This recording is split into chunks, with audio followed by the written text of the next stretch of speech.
Alright, so patching in the little wood lines in the paneling because I'm going to make it a wall. And there's my little fabric patch, that mesh patch. I just did a second coat on there. We'll see how that comes out. And took that wall off. I don't even know if I'm going to use any of this other stuff for scrap patch because of the condition of the wall and the colors. Now, this insulation was done in like the early 2000s by the owner, and they were like, oh, we can't save that. I'm like, no, it all comes out. And mostly that's because of the supposed drug use and things going on in the past. And I said, it just gets absorbed into stuff. So the more that can be removed, the better it is. It just soaks into everything. So I suggested, sealing everything behind it and then putting new insulation in and new sheetrock and all that cool stuff. So that is what I'm doing. This is a terrible job. None of this was pinned down. So you're supposed to pin this down. If you pin it over the top, like with a staple on, then it creates problems for the sheetrocker. It's better if you, tuck it and pull it and do like that. But I put way too thick of insulation in here and just pushed it in there. And that's not good either. You can do double layers, but you don't have to force it in. And that is a mess. And there's a hole there. And then see the stuff came off with part of the wall.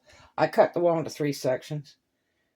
And the last section was the top section that came down. So, and then I'm going to remove this entire wall too. I don't like it. And we just start over. And this is 3/8 sheetrock. It's real thin. Real thin little stuff. So I'm going to follow this wall out with a 3/8.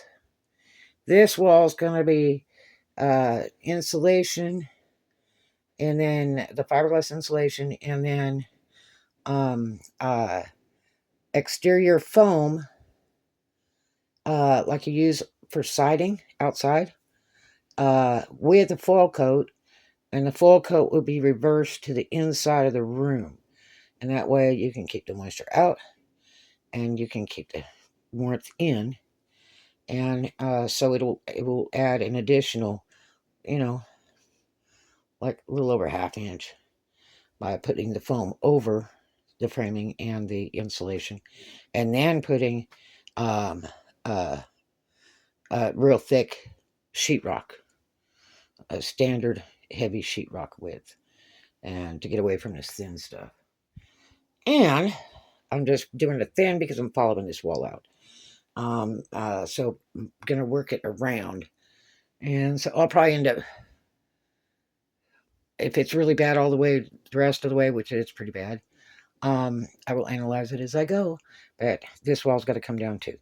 And especially right now, because I've got to finish this wall out into that wall, being that this wall is going to be thicker. It's going to come out this way.